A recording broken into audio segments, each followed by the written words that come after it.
lead us in our prayer and pledge. Let us pray. Heavenly Father, we come to you with gratitude in our hearts, Lord, for many blessings that you bestowed upon us.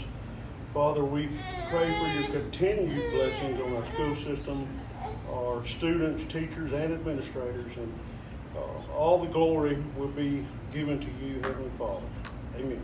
Amen. Pledge allegiance to the flag of the United States of America and to the republic for which it stands, one nation, under God, indivisible, with liberty and justice for all. Motion to adopt the agenda. I so moved. I make a motion to make an amendment to the agenda. Item E, Clarence Satchel will do a presentation for CPPI Construction Corporation. Have a motion? Second. Moved and second. Mr. Ellis? Yes, ma'am. Mr. Dennison? Yes, ma'am. Ms. Daniel? Yes, ma'am. Mr. Sutton? Yes, ma'am.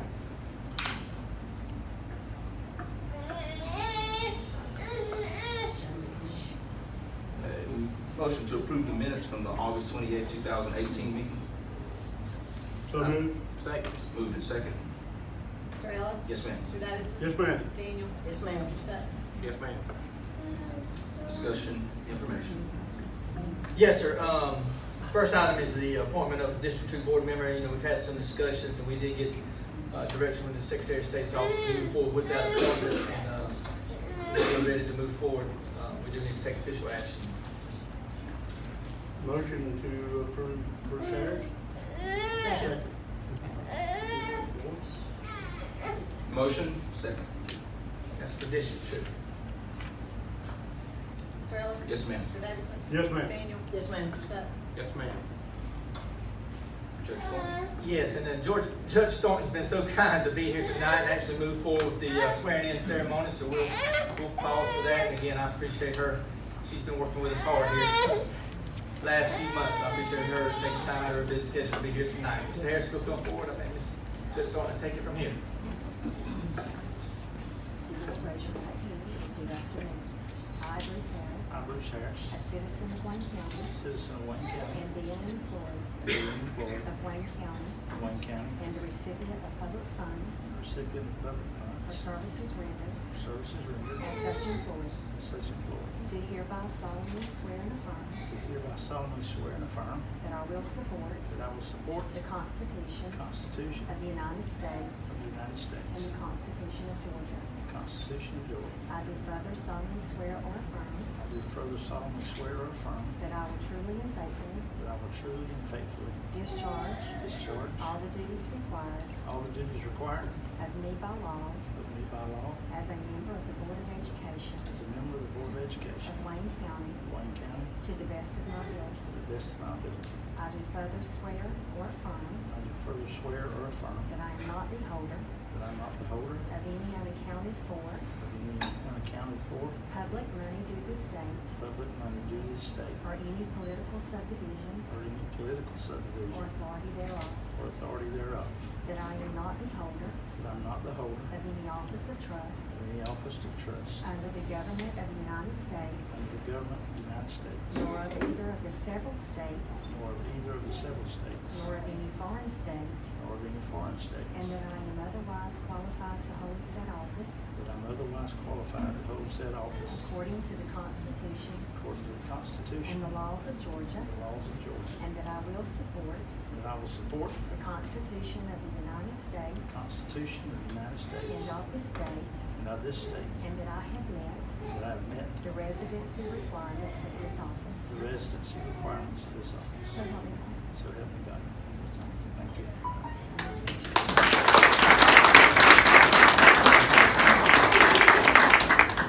Y'all want to take a picture, Susan? We'll pause, take a couple pictures. Yeah, we're going to pause for a minute. Let's take a couple pictures.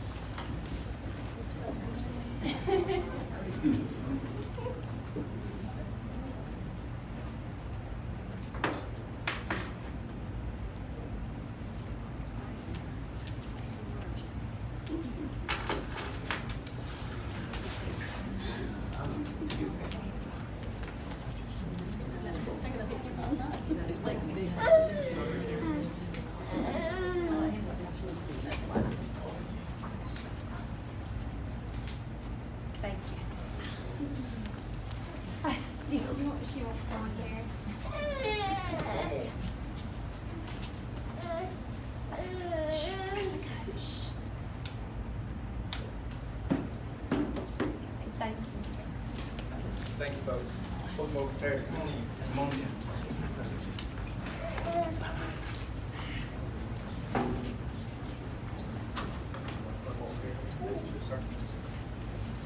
Welcome, brother.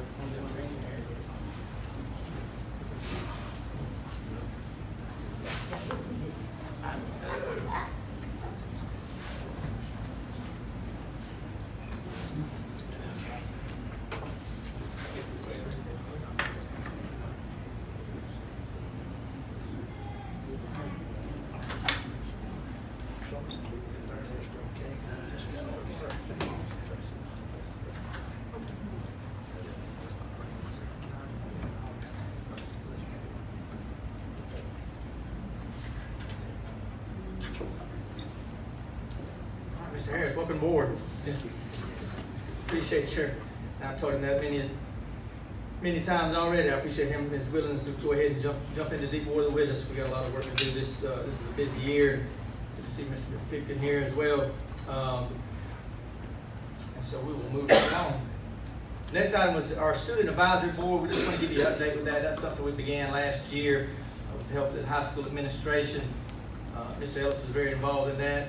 They have identified the 2018-19 Student Advisory Board. This is the Board of Education Student Advisory Board. So we have, I think it's 36 students identified that apply with the application process and were chosen. And that was a very good group last year. They had some projects, and we're looking to utilize them during the school year as well, as far as the sounding board and also with some, some legwork, some other things that we'd like to accomplish. Mr. Ellis, any comments? Just want to thank Dr. Burgess and Ms. Tina Mosley for helping us with that selection. And also this year, Ms. Joanne Roach and Dr. Schumann will be assisting and helping with that program. So we're looking forward to a good year and looking forward to helping with the board and with other community events. And once we get that list, there was a couple of additions, deletions. When we get a clean list, I will send that to you, board members, so you'll have that if you need to refer to it. Any questions, comments? Okay. All right, moving right along. Dr. McDaniel is here. If he'll go ahead and step forward, I want him just to make a few comments. This is directly due to his department at the high school, the CTA department. I received a letter from Ms. Barbara Wall congratulating our community. We've been identified by the Economic Developmental Partnership as a distinction for a pilot school. This is something that they started in conjunction with the Georgia Department of Education. Again, it's economic development. That's something we've been focusing on, talking about real heavily since I've come on board and as superintendent, really at high school when we, as high school principal, when we really started having that movement, move on when ready, dual enrollment, trying to transition kids not only from the high school to the workforce, but really trying to make sure every student has a plan from middle school to high school to the workforce, post-secondary education, whatever route they were going to take. I'll let Dr. McDaniel tell you a little bit about this. Basically, a year and a half ago, we were contacted, and what they did was they wanted to pick several different size school systems. In Wayne County, then we have a good, strong CTA program, was invited to be a part of this pilot study if we would sign on. Because of the strength of our program, because we are, for lack of a better word to put it, we're out there a lot, our folks are involved a lot, we do well at national and state competitions, region competitions. We do a lot of work with our work-based learning program, and that was a big tie to how we use our CTA programs to tie to our community. And it goes from 6A, 7A schools all the way down to rural community schools. And because of, like I said, the strength of our CTA programs, we were selected. If we would sign on, we had a group of folks, we had to meet criteria, and we went through the criteria earlier last year. And then had a team visit come down in early spring that kind of went through our whole programs, how we spent our money, how talked to our teachers, how we met their needs as far as in-house, and then how the next step was how we met the needs of the community. And where we met the needs of the community is, serving on industry boards, having community service projects, having folks on our school committees, I just drew a blank, but basically where our teachers sit down with community members and students and talk about things that are going on in their curriculum, things that are going on with their students, and bring those industry partners in, and advisory committees, that's what we're looking for. They meet with their advisory committees 2 to 3 times a year, and they talk about issues that are going on in the community so that we meet the needs of industry in our classroom, as well as the curriculum that's set forth by the DOE. And some of the things that's come out of those conversations are, mock interviews. Last year during CTA week, we had about 100 kids go through from everywhere, alternative kids all the way up to our highest top achieving kids in the building, go through a mock interview that sat down with business partners in our community after school one day, and just basically had a mock interview, a job interview, and then from there, those students got valuable feedback as to what they need to work on when they came to meet and talk to a potential employer. Just talking about soft skills and stuff like that would be beneficial to our students. And since then, we've been able to pilot a study on soft skills through the Next Steps program.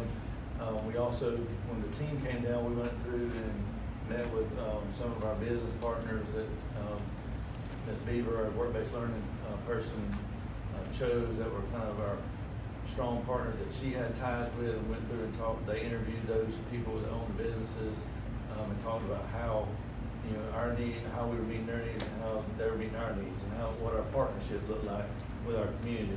We also went out to Domtar and talked with Kim out there about kind of some things that we've done with the industry tours that Dr. Rinson's kind of led us through, and we've got a group of high school employees as well as board level employees that go on these tours, and as a result of that, kind of some things that have come out of that is what their needs are that we're not meeting, or some things that possibly we can do in the future to help meet their needs. So it's all about tying the community with our schools and how well you tie the community to the school.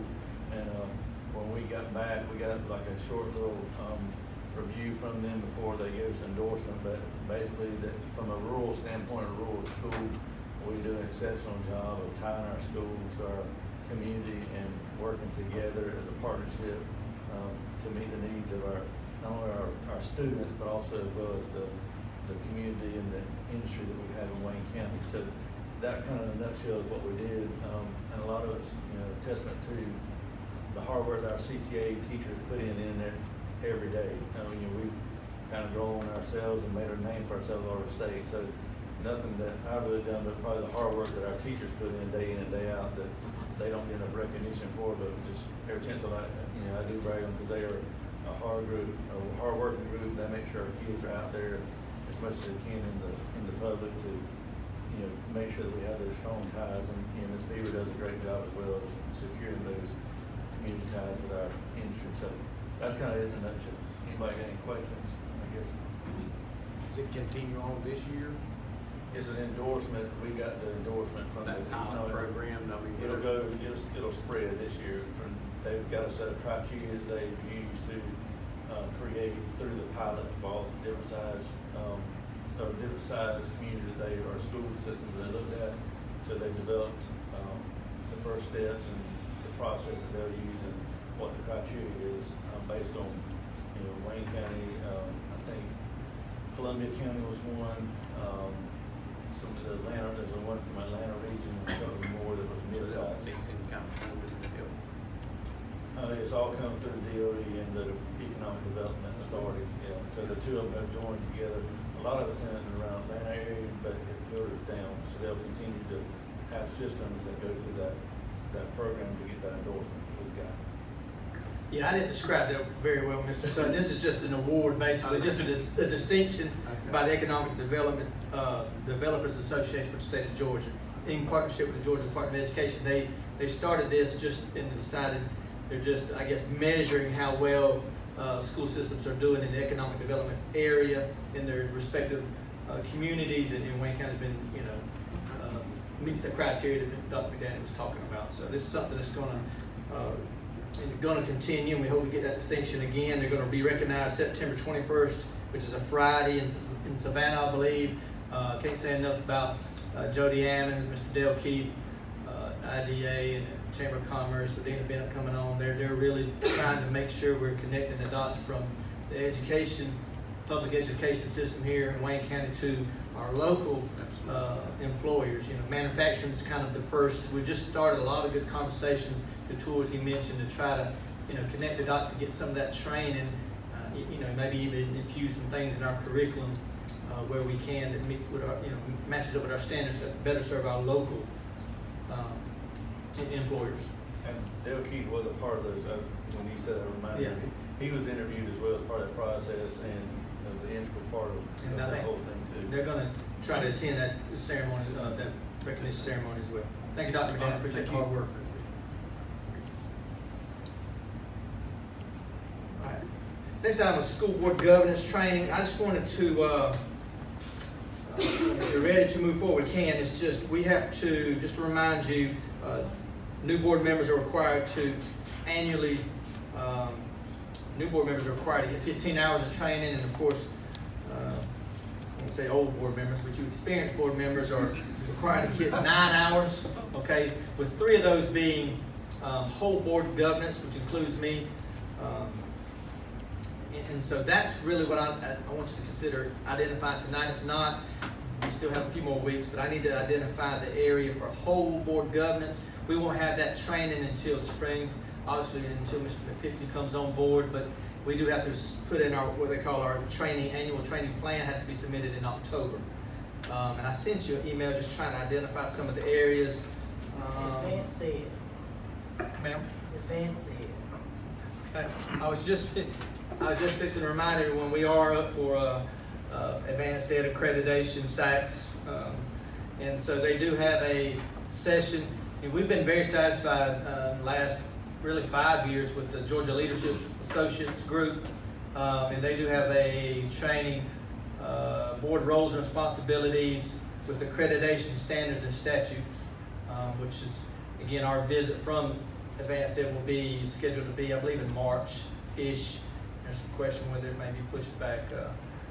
We're starting to gear up, and there's actually a training coming up. Dr. Simon's very active with that particular group, so we're going to lean on him a little bit. Ms. Tina Moses is going to be leading us through that whole visit, and they've changed it some, but I'm excited about it. So is that the consensus? We want to go with that? Is everybody fine with that part? You'll do some individual training as well, but again, this is for the 6 of us. Mr. Pipkin? I didn't respond, I didn't know. If Yeah, you wanted can, us go to ahead. respond or You just- involved with this is your training too, partner. Sorry. This is your training too. Which the advance said is what is formerly known as our SACS. That's correct. So that's something that's a big deal for our school system dealing with accreditation, and I feel like that we need to all make sure that we're Let me have an understanding of how everything works. Yes, ma'am. Why don't I get the kind of overview from Henry Cooper, and he's kind of lead on that kind of overview. Also kind of want to know who the trainer is. You know, training is the trainer kind of makes the training or breaks it. So let me get an overview. I'll send that to you. We still have a few more weeks, and we can move forward maybe the next week. Does that sound all right? Okay.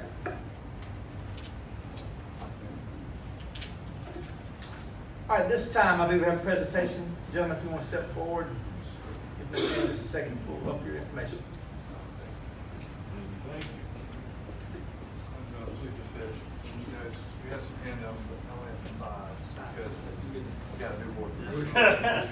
Y'all can share. I'll look at the screen.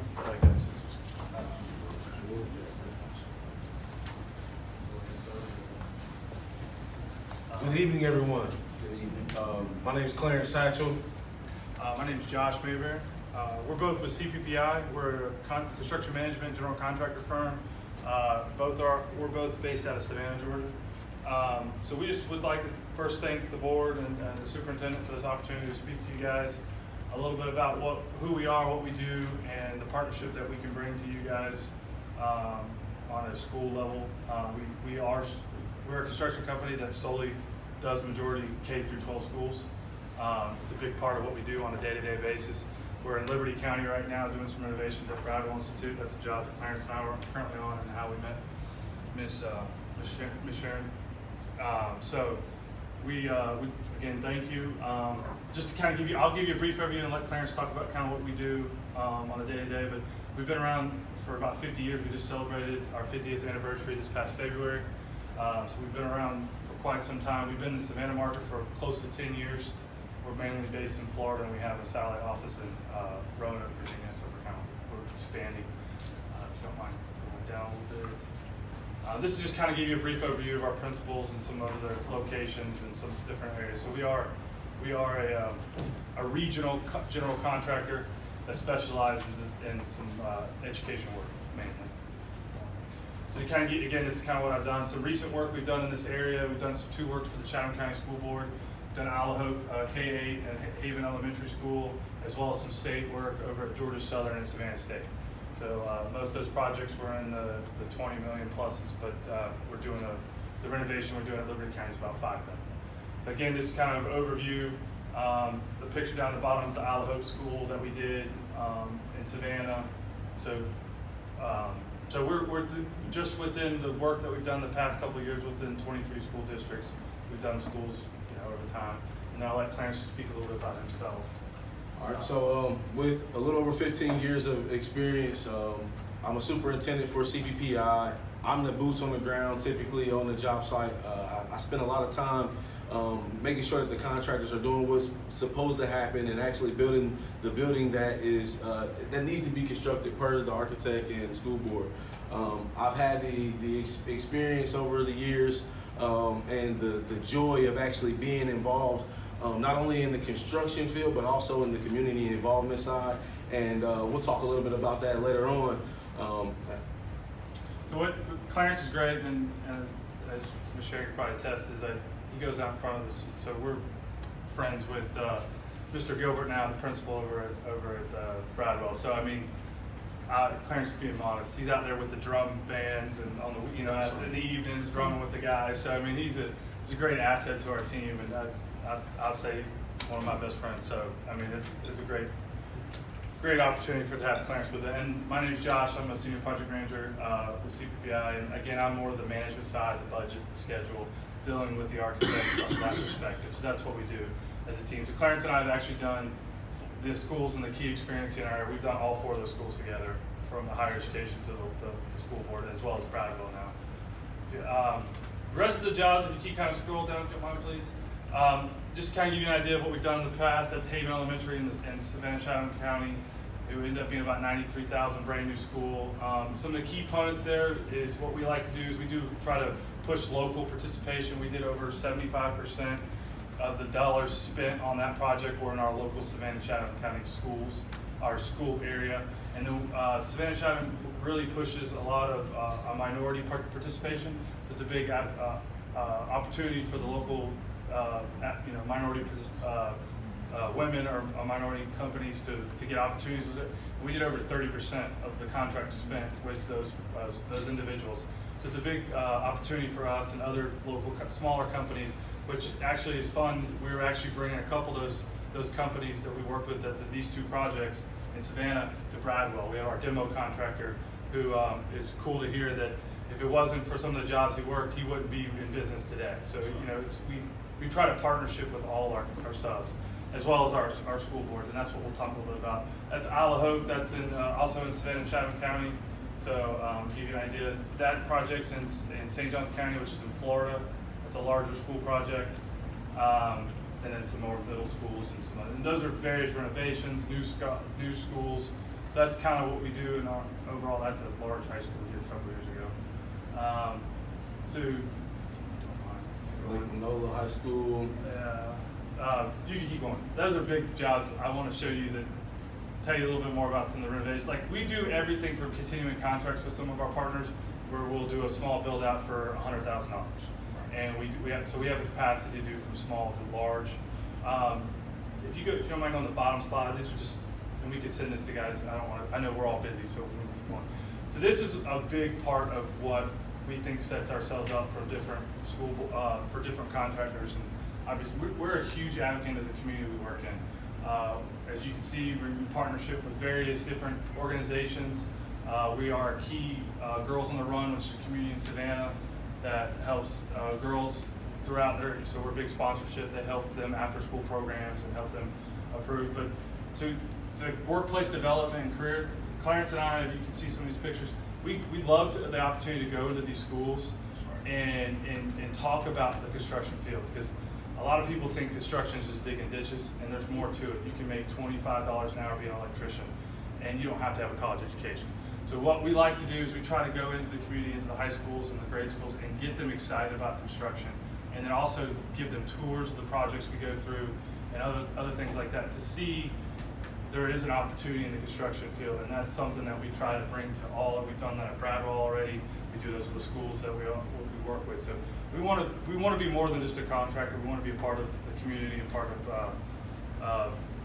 the school itself, and give it opportunities, because when we were all young at 1.2, we wanted to have somebody kind of give us see what is out there for us. That's right. There's a lot of passion that comes across. I mean, a lot of times we get so caught up in our daily jobs.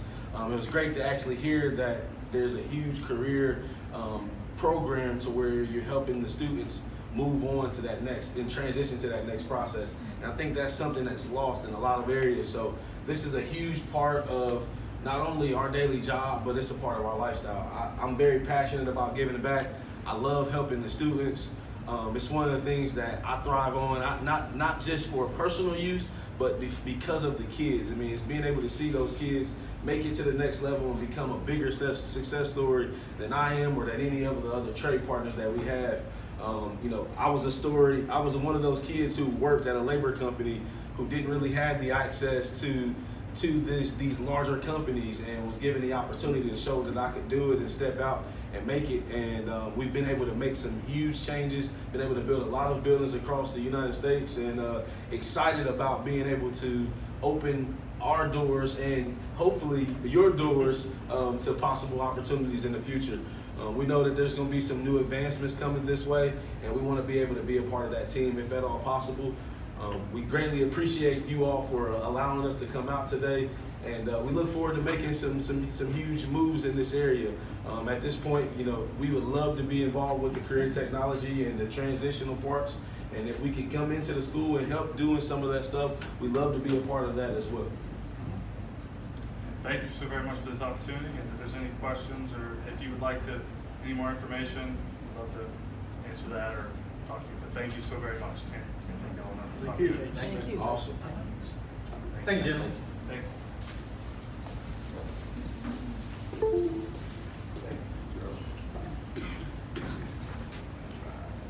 All right, next item up, we have a couple of policies just up for review. No need to take any action, and I'll just remind you, we also had that school safety policy up for review that we sit down and make sure you have plenty of time to look over them, but we can revisit any of these next week if we need to. But the first one is policy GAKA, which is our reduction in force policy. This is the one we spent a great deal of time with our legal folks back during the economic downturn, so it's, in my opinion, a very strong policy. It is up for review. The other policy is JDA, our policy on corporal punishment. I've seen that back in the news again, but we do have a policy that allows for the use of corporal punishment in our system. And again, it's up for review. Any questions, comments, any information that needs to be gathered on these policies? If not, they'll just kind of sit, and if I don't hear anything, then we'll go as being reviewed as of this date. Anything? All right, thank you. All right, this time I'm going to ask Miss Tina Mosley to come forward. She's been working again hard with our legal folks in Gainesville. We've been approached by Southern Telecom to provide an easement. Even though there's a big push in our area to improve our connectivity, and so what they're wanting to do is basically everywhere around they're using the power lines to run fiber to improve connectivity, and at the high school area between Martha Puckett, right between the high school and Martha Puckett is a big power line. That's our property, but they want to use that really all the way down Joey Williamson, that property all the way down to where we sold that little piece to the church. all the way through to where our property ends, which is actually on the other side of One Jack Drive. But Ms. Mosley's got it, Ms. Harris got it pulled up for you. Ms. Mosley, you want to tell us the background on it? Yes, Georgia Power and Southern Telecom are sister companies. And so this is an original agreement that we already have with Georgia Power. However, the language from the existing easement agreement was from 20 to 30 years ago, and it would not allow for the fiber optic system to be put in. And so Southern Telecom has to request this easement agreement, which is already on the actual land that has an easement with Georgia Power. And it's the shaded area with the lines through it. That is actually the area that they will be using to put fiber optics underground. And it's to improve internet services and digital services throughout our county and throughout actually the state of Georgia, because it will continue on. That is in an area where our band practice field is located, and I have contacted Chris Field is actually the senior right-of-way agent that I've been talking to since May.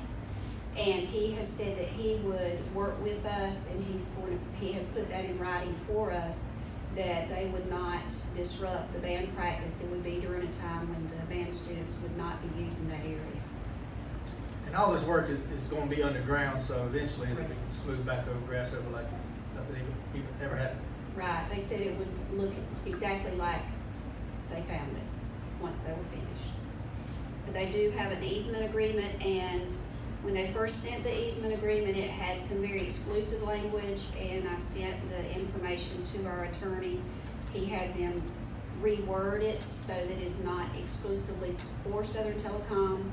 We do have the reworded agreement and the offer that they have made for that easement. Any questions? And this does require board action. We are getting a little bit of money for it, but any questions, comments, any more information on this?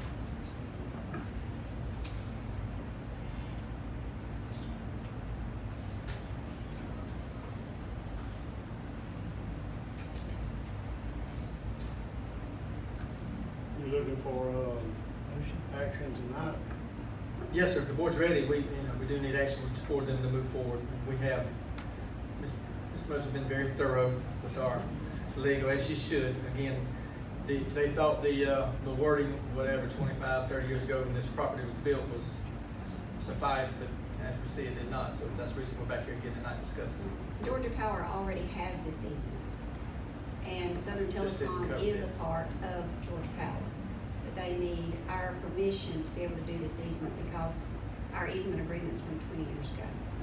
And there is, they are providing us some monetary compensation, so it does Right. require board action. $10, yeah. It's I move it. actually more than that. $6,260. I move we allow them to do it. Second. Move to second. Mr. Ellis? Yes, ma'am. Mr. Davis? Yes, ma'am. Mr. Mayor? Yes. Mr. Daniel? Yes, ma'am. Mr. Sutton? Yes, ma'am. Thank you, Ms. Mosley. All right, this time I believe Ms. Williams has the June financial report for us.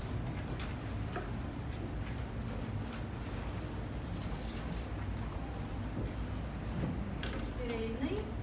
I have the June financial report. This is the last financial report for fiscal year 2018.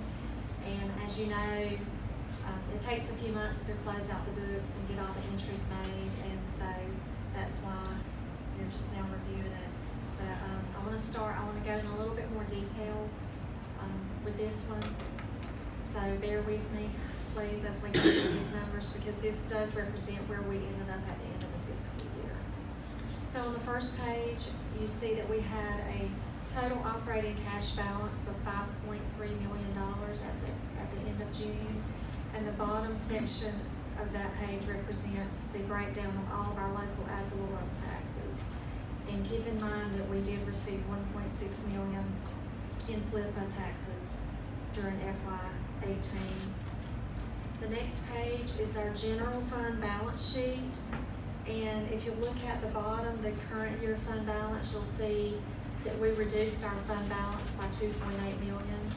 That was less than what we predicted. We had a good year budget-wise, and I'll go over those numbers in just a moment. But we did end up with a fund balance of $5.3 million. A good portion of that is attributed to the FLIPA, because you know we don't budget for the FLIPA. We don't take that into consideration. So Good like that. so the next page is general fund revenue, and as you can see, the very top line is ad valorem taxes, and we collected 1.3 million more than what we budgeted. But again, 1.6 of that is FLIPA. Another area to note is 1191 title ad valorem. We budgeted 700,000 and collected 974,000. That's based on the car sales that year. That's a very hard number to predict, but historically, since that tax has been in place, we have collected more than what we budgeted. So that always helps out the budget. And the remainder of this is pretty much QBE for general fund revenue. So we collected 2.5 million more in revenue than what we budgeted. The next page starts our general fund expenditures. The first department is instruction, and as you can see, we had 2.2 million remaining in that budget. A good portion of that was due to salaries. You know, we may have budgeted for a teacher and that they left in the year and we had to end up using a sub that costs less. Or when we budget for vacancies, we try to budget for a master's degree with 10 years of experience, and we may end up hiring a brand new teacher that doesn't cost as much. So 2.2 million remaining in instruction. Pupil support services was over budget a little bit, but a good portion of that was just some extra salaries that we did when we, the shared savings program that we have for our employees, you know, where we have to deal with the insurance, that comes out of this 2100 function. So that was a good portion of that. Improvement of instructional services, they were very close to what we budgeted, a little amount there, 2,700 left over. And then instructional staff training, that's the amount that the schools get for their professional development for their staff. And we had $20,000 remaining there. Media is the next category, and we had $64,000 remaining in that budget. So a lot of our function areas were under budget as far as expenditures. So that helped out the bottom line also. General administration, we were over by $90,000 there. We did end up making some technology purchases. I see that we were over a little bit there, and then some purchase services, and I'm sure that has to do with some legal fees and things like that. School administration had almost $96,000 remaining in their budget. Again, we try to budget for worst case scenario, but we challenge the building level administrators to not spend the money unless they absolutely have to. Business support services, function 2,500, we had $57,000 remaining there in that budget. Part of that was due to our a good year for our insurance premiums as far as workman's comp and risk management. Maintenance department had almost $83,000 remaining in their budget, and transportation had $189,000 remaining in their budget. So overall, for the expenditure side, we were under budget by almost 2.6 million. So hats off to all of our administration for that. The next section is capital projects, and again, these figures are year-to-date. You see that year-to-date, and these numbers on this page can be a little misleading. There are some entries that have to be made year-end that I'll get into in a minute for capital projects and debt service and those kinds of things. So I have to take the sales tax revenue and move it over to debt service for the amount of the next payment that's due on those bonds, and I'll show you that in a minute. But The big projects, the new Odom Elementary, we spent right at $685,000 in FY18. And then Martha Ross Smith, 1.9, I think we're holding $100,000 on Martha Ross Smith until we finish all of our punch list items.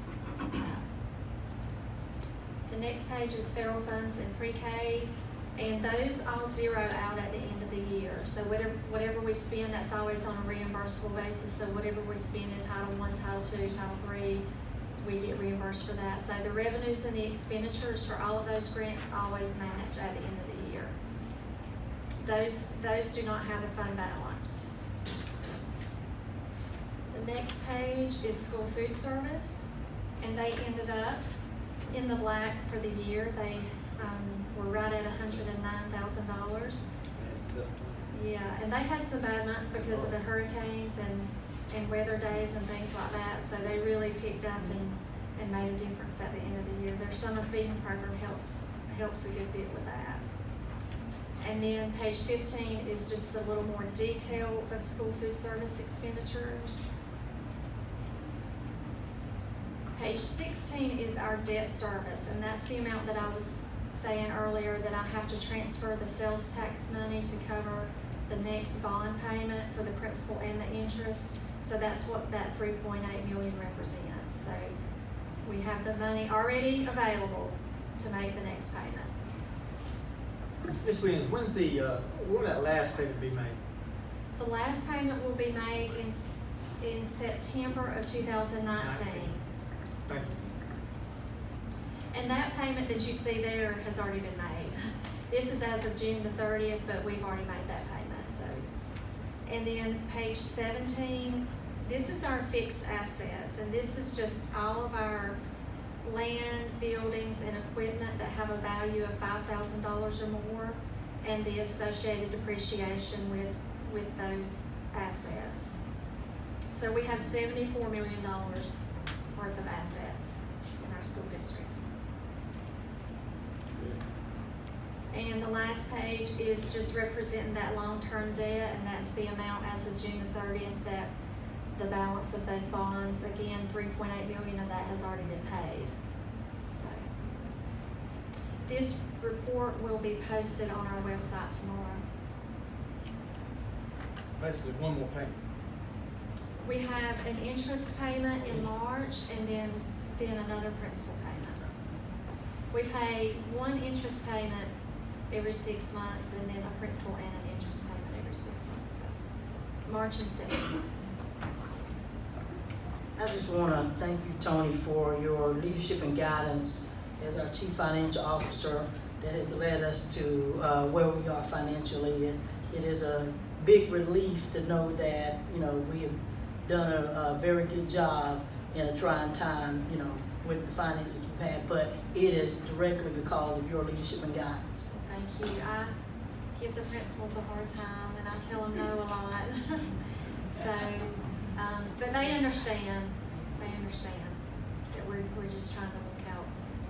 We're trying to look out for the taxpayers also as well as our students. So. Tony, a question for you and for Jay. With the financial problems that the county's been having, we keep hearing of a potential liability for lawsuits on the assessment sides of forest lands, and what have I heard, $2 million? That's county and the school board, right? Can y'all elaborate on that any? Yes, and my understanding that there's already been one ruling in which you referenced to, I believe, is it's not going to be the $2 million that we initially thought it would be. And that was kind of worst case scenario, that $2 million. Okay, so now, but it's still out there, and I'm fairly confident you recall, we talked about maybe allocating a certain amount of money. We're going to have, in this next fiscal year, we're going to have to pay back some money. I'm pretty confident. How much, I don't have any idea, but it's coming again. But because of what we've done in the past, this past year, it puts us in a better situation to be able to handle that. Absolutely. Ms. Williams, you want to touch on it? I don't want to get bogged down in it, but the fund balance of 5.3 sounds good, but what's the recommended amount to have and the percentage? We typically need about 15% of our expenditures for the general fund So, for example, our typical monthly bills with payroll and everything is around $4 million. So if you have 1 month that you don't get that ad valorem in, your fund balance goes down very quickly. So it's very important to keep some reserves to be able to make it through typically October and November, until we start getting the bulk of our ad valorem in. But 15% is our target. So is that around about the 8 million, 7, 8 million mark? Yeah, it's gonna be around, 8 million is very comfortable. Anything else, Ms. Weeds? Thank you, ma'am. Appreciate your hard work. Thank you. I Thank need you approval. for keeping us straight. So we do Thank that. you. Motion for approval. I say move. Moved and second. Mr. Ellis? Yes, ma'am. Mr. Davidson? Yes, ma'am. Mr. Harris? Yes, Ms. Daniel? Yes, ma'am. Mr. Sutton? Yes, ma'am. Thank you. Last item, I just wanted to briefly mention, I sent you the, we were starting to roll out our, correspondence of what we can do as far as giving information in regards to the East Bluffs vote coming up, and I just wanted to mention to you as board members, I know you're probably getting questions, what can we do, what can't we do? We sent this out to all our employees, and technically, you as board members are employees. So, I'll just remind you that you need to go by these same guidelines as far as how we promote the East Bluffs. And I sum it up real easy. It's not complicated to me, but it is complicated because it sounds like you're just playing semantics or having to play on words. We as employees in the Wayne County school system can give information about the East Bluffs, about voting, about the East Bluffs, about how we've spent our East Bluffs monies in the past, how we intend to spend East Bluffs monies in the future. That we can do that at any time, any place. We did this.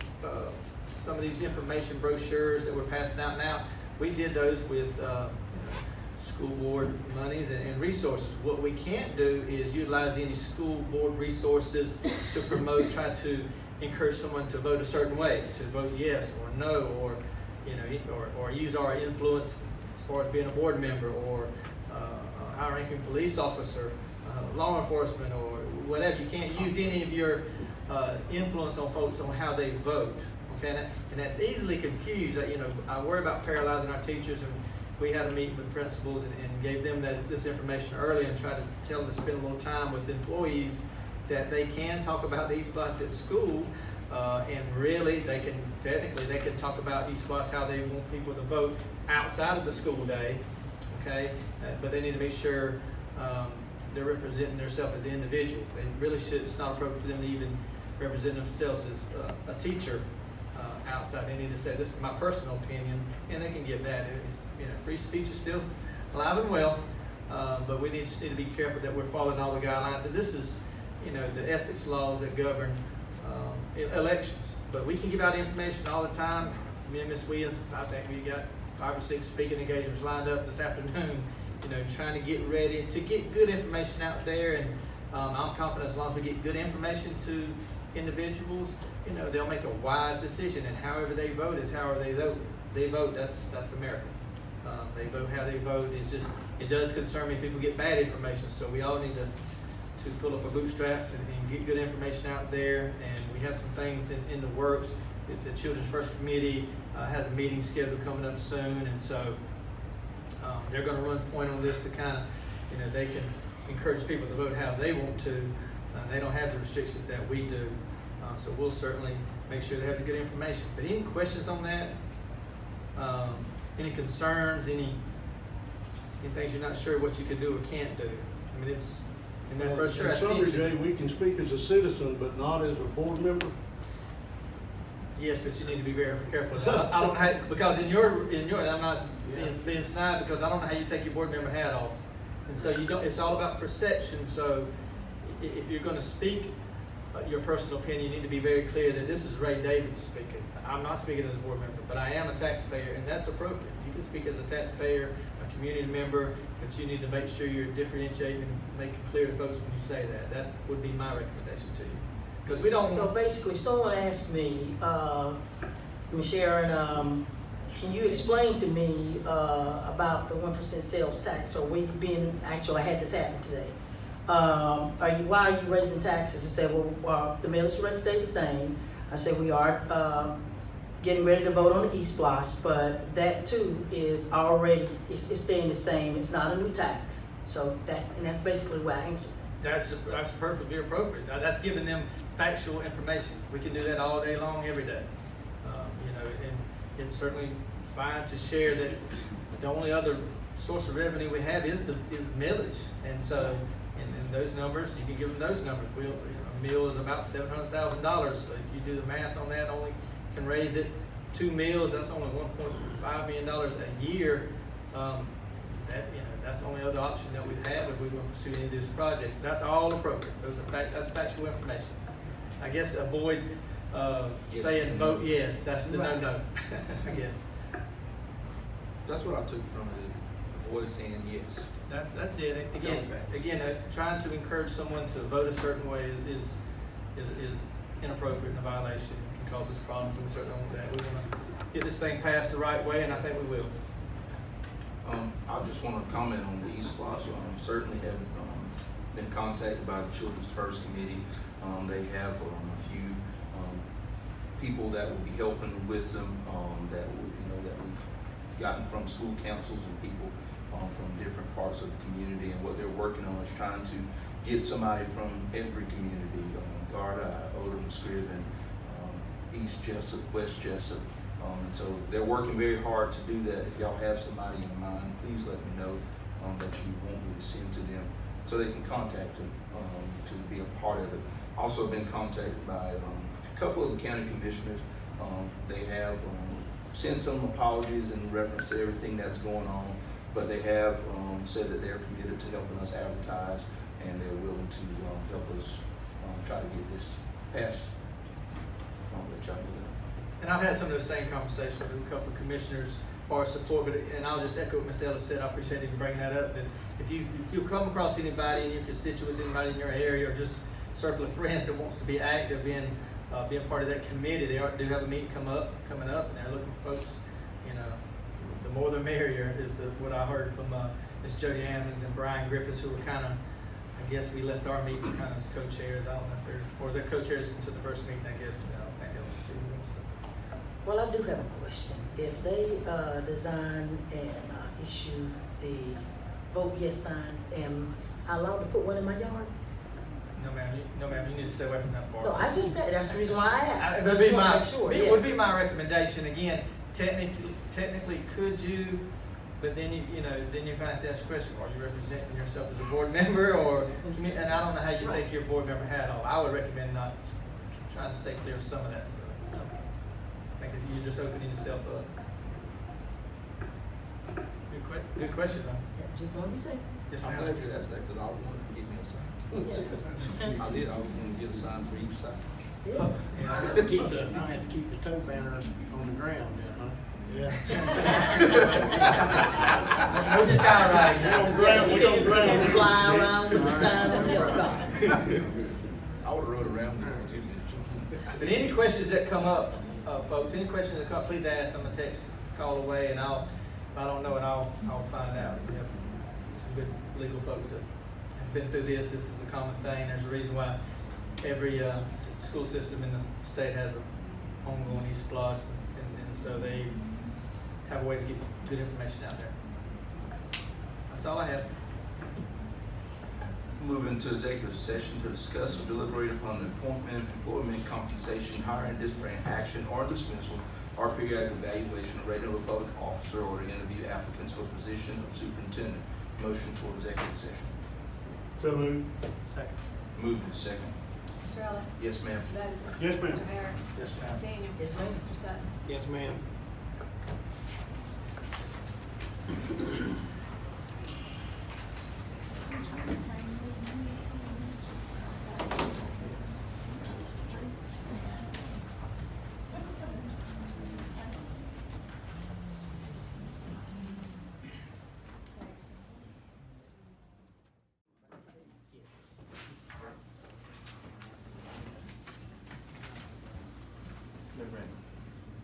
Yes. Yes, thank you. Motion to return to regular session. I said move. Second. Moved and second. Mr. Ellis? Yes, ma'am. Mr. Davidson? Yes, ma'am. Mr. Harris? Yes, ma'am. Ms. Daniel? Yes, ma'am. Mr. Sutton? Yes, ma'am. Personnel recommendations for September 11, 2018. Certified recommendations, Melissa Eastwood, Scriven Elementary. Certified resignations, Amy DePietrio, Wayne County High School. Classified recommendations, Roberta Davis, Wayne County High School. Classified recommendations, Javar Brooks, Transportation. Classified transfers, James Erickson, Transportation Department to Technology Department. Classified termination, Vincent Merritt, Maintenance. Motion to approve the superintendent's recommendations. So moved. Second. Moving in second. Mr. Ellis? Yes, ma'am. Mr. Davidson? Yes, ma'am. Ms. Harris? Yes, ma'am. Ms. Daniel? Yes, Sorry. ma'am. Mr. Sutton? Yes, ma'am. Mr. Sutton? All right, since I'm first in line, I'd just like to welcome Mr. Harris on board. I know he'll do a good job. I've known him many years. I got good confidence in him, make good sound judgment. And, of course, I won't get to serve with you very long, but I really look forward for our time before we do that. Thank you. I'd also like to welcome Mr. Harris. I had opportunity of working with you at the high school, and I really think the services that you gave our students while you were there were very valuable. In fact, I finally bought a lawnmower deck. I was afraid when I got on here, you don't need to fix something.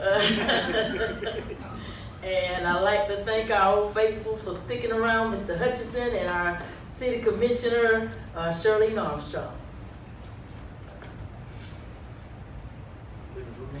I would like to thank y'all for welcoming me on and bringing me on early as a whole. I've got a lot to learn, and I know I've been coming since I qualified, which was in February, I think it was, but sitting here is a whole different ballgame, but I promise you I'll do the best I can and make the best decision that I think. Well, I'll make a decision based on what I believe is the best for our students and our school system, and that's what we're here for. So thank you for bringing me on. Welcome, Bruce. Welcome. Thank you. And I just want to say, Mr. Harris, welcome aboard. You got a great heart for kids in Wayne County, and so regardless of what those decisions are, I know that's what it's going to be grounded in. So welcome aboard. A couple of the housekeeping things. We do have, the legal folks have been working on the SRO agreement with the city of Jessup for our resource officer, so I'll send that to you tomorrow morning. It's getting pretty close now. I've had some conversations with Chief Lane as well, so we're getting close, but I want you to put your eyes on. Please let me know if you see anything that jumps out at you, but it has pretty much everything we've already discussed. I'll send that first thing tomorrow morning. And I also want to thank Ms. Herron. She's had surgery, I believe it was last Thursday, and she's back at work yesterday, so that's how it goes. But she on her hand, that's just not for show. That's not a batting glove that she has on. She has some pretty good surgery, but I appreciate her soldiering on. She does a great job. I couldn't do it without her. That's all I have. Thank you. All right, we'll turn back to Nation.